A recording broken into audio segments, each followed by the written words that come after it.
help of these 3 degree of memberships, degree of truthness, degree of indeterminacy, degree of falsity, and we can defuzify our decisions, our output with the help of this, and we can order it. Now I come to the how to use it, these fuzzy numbers, all these fuzzy numbers, and in that particular, in the multi-objective optimization problem. So we can consider the multi-objective optimization problem as many objectives. Suppose we have some objectives are minimizations of up to K1 and from K1 to up to K. So we considered here the K objectives, and we have total n variables and L that considered here some inequality constants and some equality constants. So we want to solve, we can solve this type of problem through fuzzy set story. So we have, there is no, so we can assume these objectives as maximizations and minimizations, and we can define, we can consider that approximate value of this every objectives, and we can consider these objectives are fuzzy, our goals are fuzzy, and we can consider this fuzzy sets and their membership functions, and we can define membership functions, and we can consider the satisfaction degree, that is alpha, and maximize our satisfaction level through this under the given constants. And we can so use the various programmings, either linear programming. So we can, through the linear programming, we use the linear membership functions here. We can consider quadratic programming, we can consider hyperbolic programming, we can consider exponential programming, according to the nature, using the nature of that fuzzy numbers. As fuzzy hyperbolic programming, so we have considered the hyperbolic type of shape of fuzzy numbers. So we have considered that this fuzzy numbers and optimize these fuzzy membership grades as through this fuzzy hyperbolic programming, and under these constraints, and we can solve any through MATLAB coding or any linear programming code by giving. And similarly, if we consider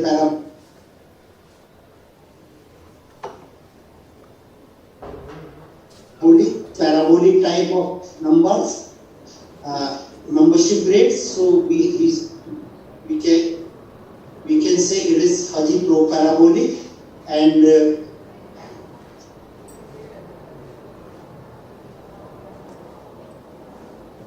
the satisfaction degree.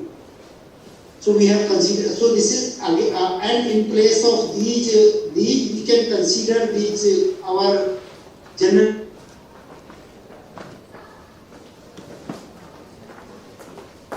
line delivery problem of dairy products from 3 towns to 8.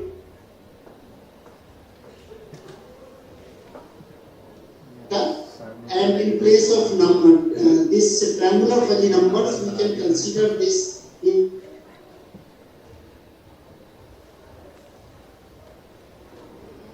here or and other generalized fuzzy numbers.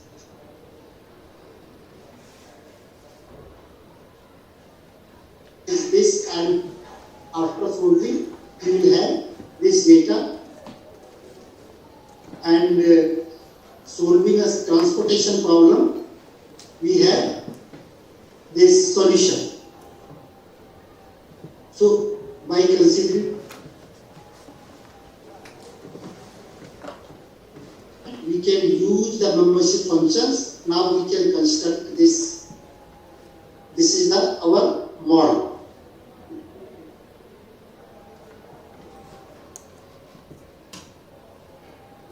We achieve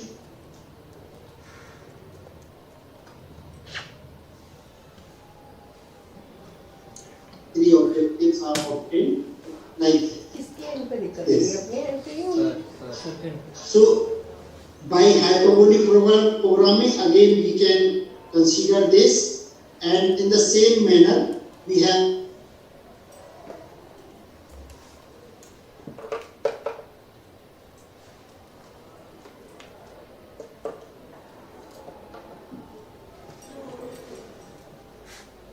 and these are three objectives with the alpha this. So we can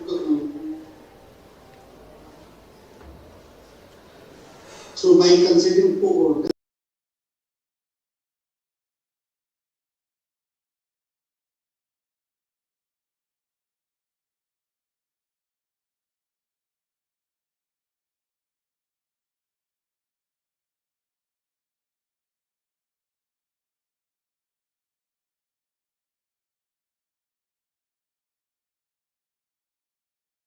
its values are here in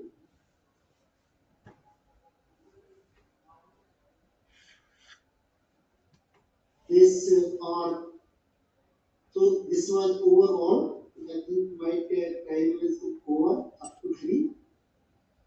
So that are we have through this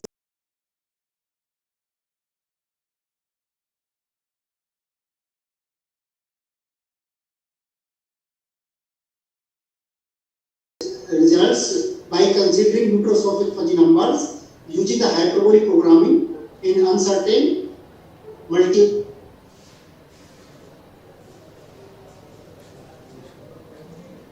articles. For more details, you will have this here. The results are for here stochastic optimization problem.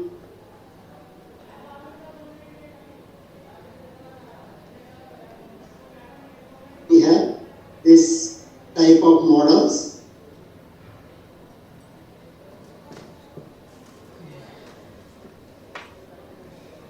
So that's why you can use this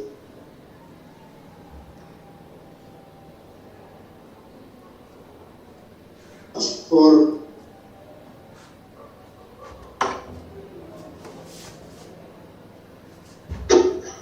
Thank you so much, sir, for this wonderful talk. We are fortunate enough to have you with us. Thank you so much. any question, please. Yes, sir. I guess there is no question, sir. Okay. Thank you so much. Thank you very much for the opportunity to give the talk in this the big conference at sir का net तो फिर हमारे net for the organizer. Thank you, sir. Thank you so much.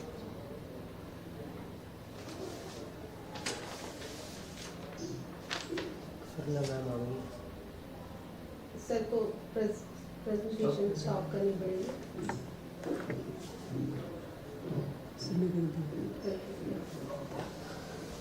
करना भाई आप कर दो. Next we have Dr. Carla, M.A. Pinto, coordinating professor. Or any presentation here? Yes, sir. Yes, sir. Yes, sir. So you can continue. I am joining this video. Okay, sir. It is offline. No, it is online, sir.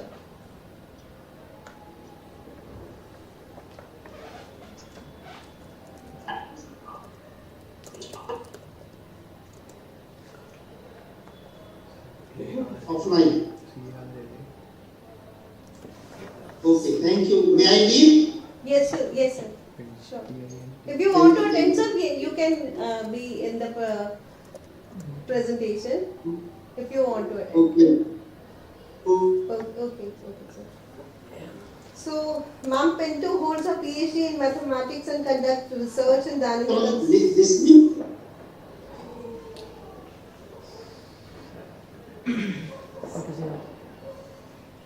Okay, thank you. I am giving now. Okay. So, Okay. Thank you, sir.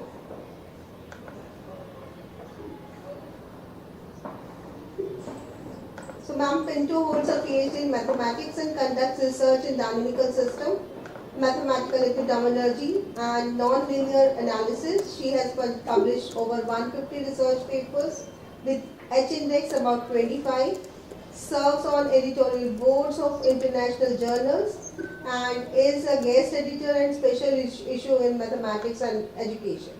Dr. Pinto has received numerous awards, including the Premio Gulbenkian du Istamlo. I guess I am reading it right. She is active on scientific committees in international conference and participates in educational projects. Thank you, ma'am. We are fortunate enough having you here. You may continue with your talk. Can you see my screen? Yes, it is visible. Okay, so first of all, I would like to thank the organizers for this opportunity to be able to be here in this conference. And let me see what's going on here. I want to make this bigger. Where is it? Can you see the full screen or? No, it is the minimized version. Yeah, this is what I thought too. So let me just see where I can. I guess वो ऊपर square वो समझाएगा. No, this is a PDF-X, it's different. So let me, oh, here it is. So I found it. So can you see it? Yes, ma'am. Okay, so again, as I was saying, thank you very much for the organizers for the kind invitation. It's an honor to be here in this conference, and so I hope you enjoy the lecture. So I will discuss a mathematical model for dengue and chikungunya co-infection patterns and its application in data from Brazil. This is a joint work with my co-workers, Marc Jornet, Julia Calatayud, and Javier Platero. They are from Spain. So can I move? Oh, okay. So I will start by a brief introduction. Regarding dengue and chikungunya. So as you know, as the temperature of our planet is increasing, and the mosquitoes which transmit these, it's female mosquitoes actually who transmit this disease, but all of them, male and female, come more to North Europe and North planet and planet Earth. And what happens is that we will have more population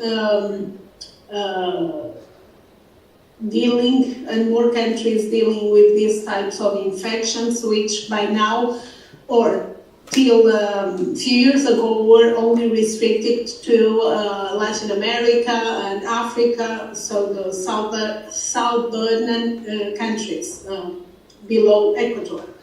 So nowadays, it's not the case. For example, I'm Portuguese, I'm from Portugal, and we are having a higher incidence of this type of mosquitoes, which is Aedes anopheles and Aedes albopicus. These are two types of mosquitoes which transmit these type of diseases, chikungunya, dengue, malaria, and all of these other vector-borne diseases.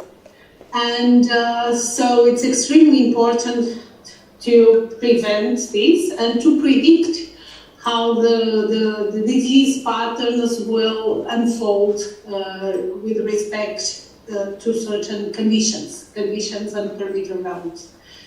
So we proposed a model with human and mosquito populations the human population is divided in 6 compartments. So we start above with the susceptible human, which may be infected by chikungunya or by dengue through a vector, and then they can get co-infected. So we are here considering that each mosquito just transmits one disease at a time, because there is already some medical literature saying that we could go directly from a susceptible human to a fully co-infected human just by being bitten by a single mosquito. But right now, since that probability is extremely low, we consider that each human being is only infected by one type of mosquito at a time, and then they may recover from each one, or they get co-infected and recover from each one of them independently. Then we have the mosquito population. We start in the aquatic phase, the Anopheles phase, when they are in water or watery environments. Then they can be after, so the eggs, can you hear me? Aquatic phase. Then we have usually 50% of the mosquitoes are male and 50% are female. And only, as I've mentioned you, only female mosquitoes may infect you with these type of viruses, not males. And so when they get to the reproduction stage, if they bite a human being who is infected, then they can get infected by chikungunya, dengue, or by both virus if the human being is infected with both diseases. And yes, co-infection exists, not only for these 2 diseases, but also, excuse me, let me do this again. Okay, not only for these 2 diseases, but also, for example, malaria and dengue, chikungunya and malaria, etc. So it's important to study the co-infections. So as I mentioned you, these AM are mosquitoes in the aquatic phase. Then we have the uninfected female mosquito, the uninfected fertilized female mosquito, which may get infected by biting a human being who is infected. And then we have the male mosquito. So the male mosquitoes only intervene, let's say, in these disease transmission patterns when they procreate, or when they fertilize the females. Otherwise, they are not involved directly in the transmission of dengue and chikungunya and malaria, etc. So as to the human population, we have the susceptible population, the dengue infectious individuals, as I mentioned to you, the recovered individuals from dengue, the infected individuals with chikungunya, recovered from chikungunya, and the co-infectious human. These are the parameters of the model. So add to here, all of these are related to mosquitoes. So for example, beta-M is the transmission rate from humans to mosquitoes, and beta is the mosquito's mating rate, and B is the average bite per mosquito per day. It's important because these mosquitoes can beat you at least 5 times a day. So it's important, that parameter.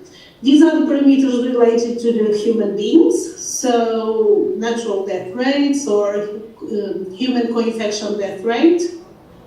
And for example, contact rate from female mosquitoes to human beings, recovering rate from dengue, recovering rate from chikungunya, also the co-infected recovering rates.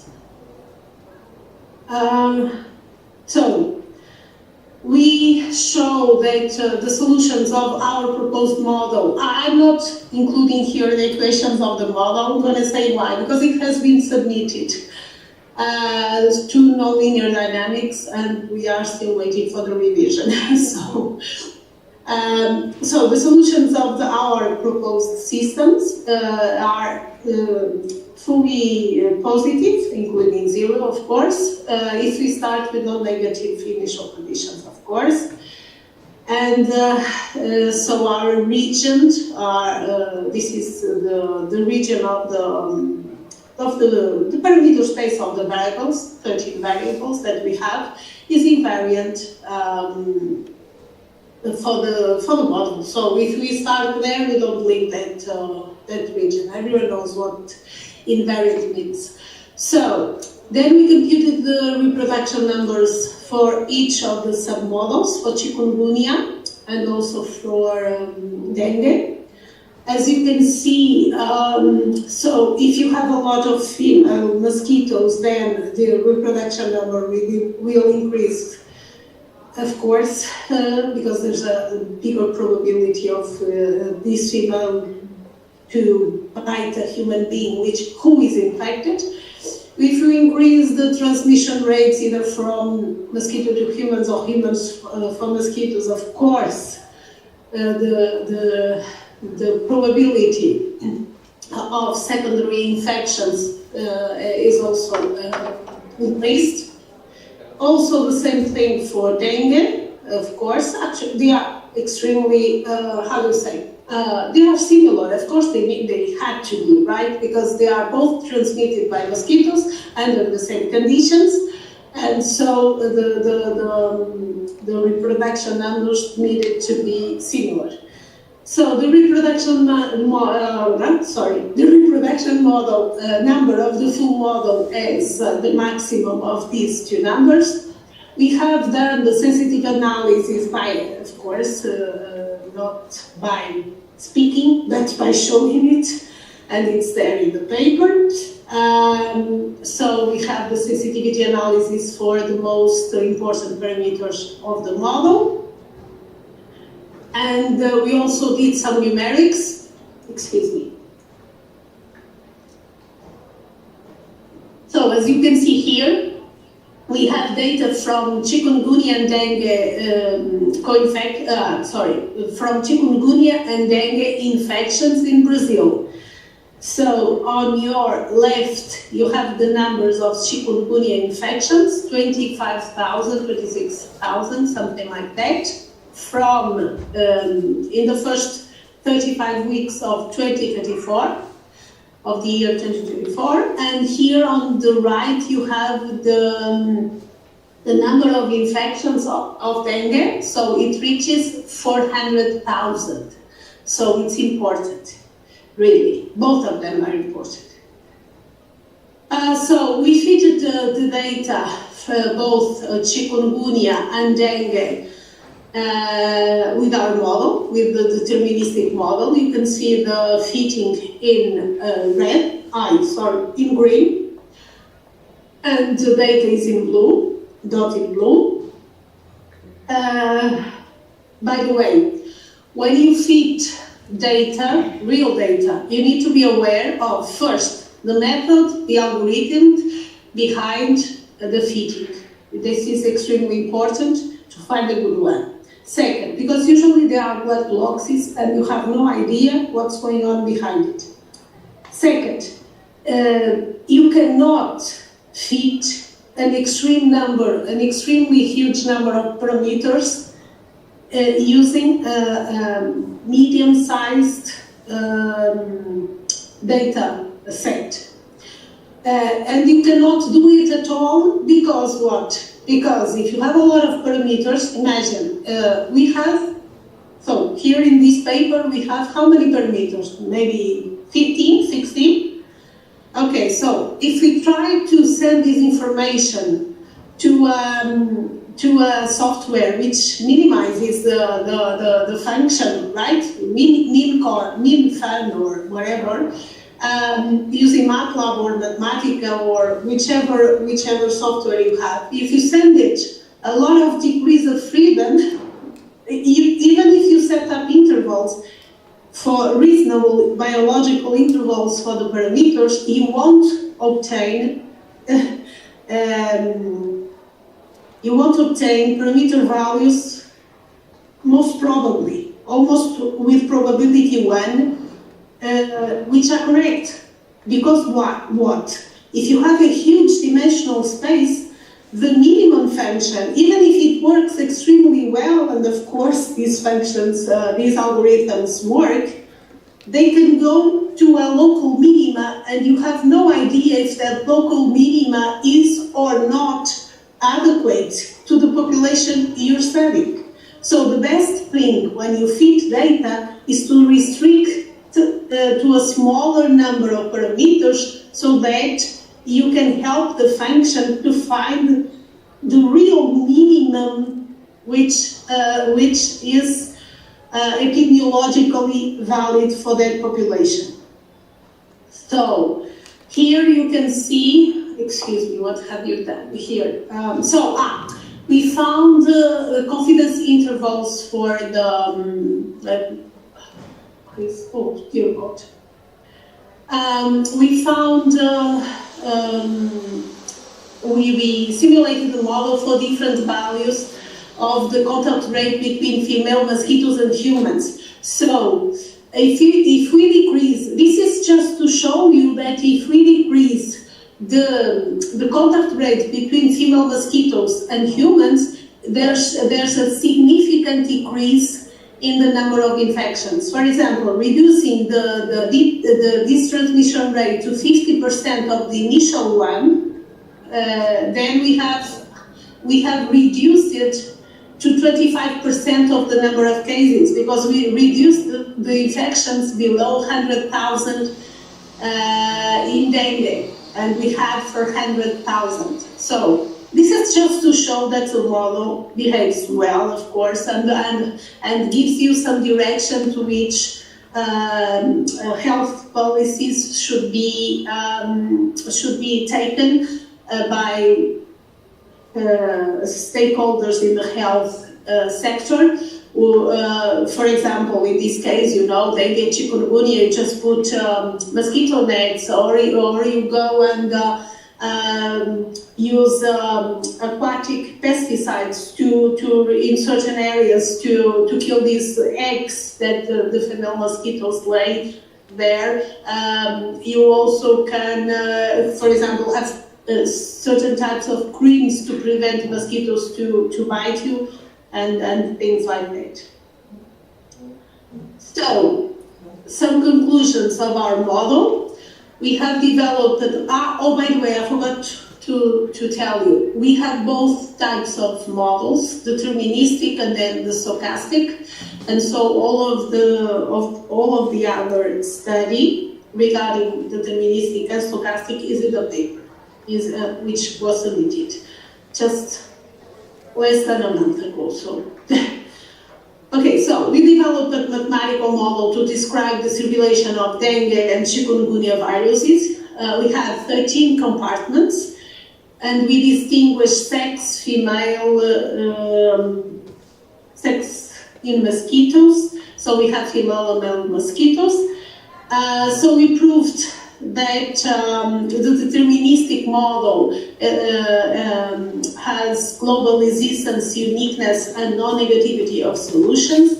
We have also calibrated our model, both of them, to data from Brazil, and the model captures the trends, which means the patterns of the chikungunya and dengue infections in Brazil in the 35 weeks of 2024, improving the deterministic estimation and the balance between phenomenological and mechanistic components, and clarifying the importance of each stochastic method in the epidemiology. Is extremely important to have, just as I was mentioned, consistent and useful epidemiological research in the future. I used to say that doing epidemiological modeling is not easy. It's only easy if you do it not properly. So now I would like to invite you all to this conference I am organizing in honor of Professor Terreiro Machado in the city of Porto, Portugal, in June. So you can go there. We have very good, speakers, awardees, plenary and debating speakers. So you are most welcome to come and visit us. And if you have any questions, you can send me an email. I will always reply. I may take 1 or 2 days due to work, but I always reply. And now I have time for your questions. Thank you.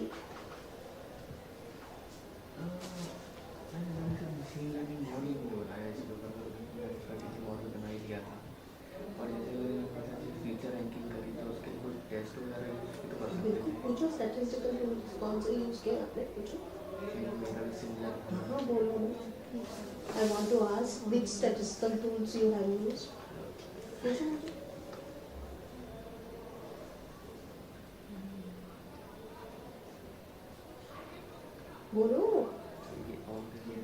मुझे बोलो बोलो आप बोल सकते हो Hello, good afternoon, ma'am. Ma'am, Hi.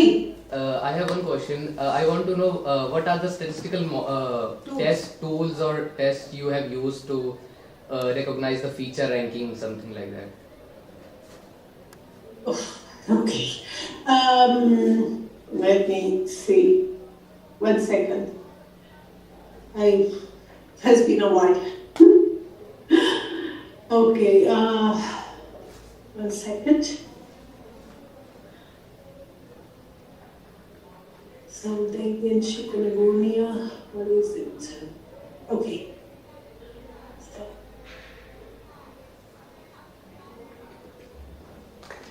Because we are already working in our papers. Okay, so let me check the most, let's say, important ones. Deterministic model, blah, blah, blah. Second, sensitivity analysis fitting to real data. Okay, so here it is. So we used Mathematica, and the function there was, okay, so yes, we incorporated a random error term to account for the variability of the data. You know, there's always error in data. We have also considered, 1 second,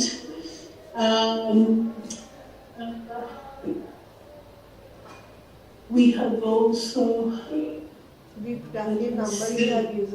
no, wait 1 second, because we explained these extremely well.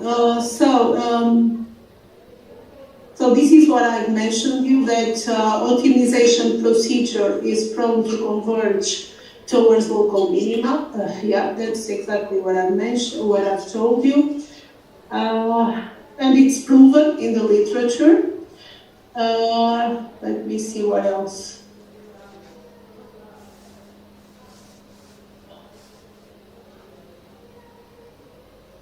So we've not used Jacobian matrices and non-linear regression or Ito calculus or intensive computation.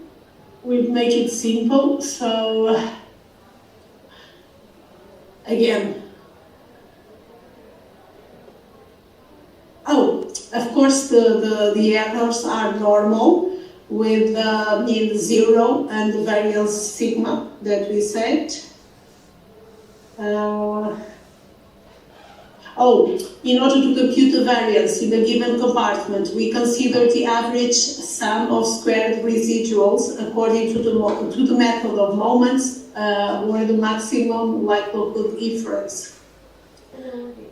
I don't know if I replied to you. Okay, ma'am, thank you. Yeah, but when the paper is published, you can read more information. I could not say more. I'm sorry, but it has been finished. It has been submitted more or less a month ago, and we're already working on other papers. Yeah. Okay. Thank you, Dr. Actually, we submitted one yesterday, so yeah, another one. Okay. So, So thank you, Dr. Pinto. We are fortunate enough to have you with us. We are. thank you very much for your kind invitation. Okay. Thank you. Thank you. It was an honor to be here. Thank you. Thank you. Bye-bye. Thank you.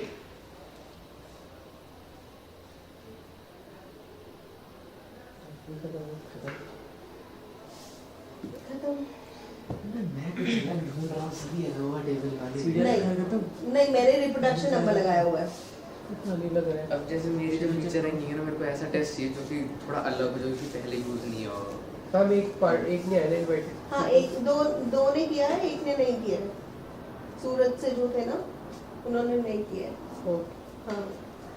करने का। हाँ, I guess क्योंकि time तो हो चुका है। 3:30 तक थी ना, उनकी तो 2 बजे से थी। वही नहीं आए हैं, बाकी सब तो आ गए। तो फिर एंड कर दो। आज मैं देख लेते नहीं तो बंद कर देते हैं। इसमें काफी पेपर्स वगैरह पड़े हैं। तूने निकालना क्या है उसमें? इन्होंने जो किया है वो मीन सम स्क्वायर से किया है, जो ये बता रही थी ना, मैं समझ गई इनकी बात हाँ, को। वो मेरे को बस सिमिलर चीज, जैसे मतलब 10-12 फीचर्स होंगे। अब मेरे को सिर्फ वही फीचर्स सिलेक्शन रैंकिंग करनी है उनकी, एक तो टेस्ट लेके, ताकि एक्यूरेसी मेरी ज्यादा बने मॉडल। ठीक है। ये है मेरा काम। बट मेरे को वही स्टैटिस्टिकल टेस्ट ऐसा चाहिए जो कि अलग हो, मतलब या तो यूज ना हुआ हो उस चीज में पहले। अब मैंने तो काई स्क्वायर यूज हो रखा है, MCDM भी हो रखा है, टी टेस्ट भी हो रखा है। काई स्क्वायर टी टेस्ट से अच्छी तो अनोवा ज्यादा बेटर है। अनोवा भी यूज हो रखा है। हाँ, अनोवा यूज, इस पे तो सबसे ज्यादा अनोवा ही लगी हुई है। अब वही समझ नहीं आ रहा किस पे होना है इसमें। मैम क्या कह रहे हैं? मैम किस पे कराना चाह रहे हैं? अभी वही ढूंढ रहे हैं। हाँ जी, we are done with us. आप लाइव भी देख के आ रहा था। अच्छा। अबे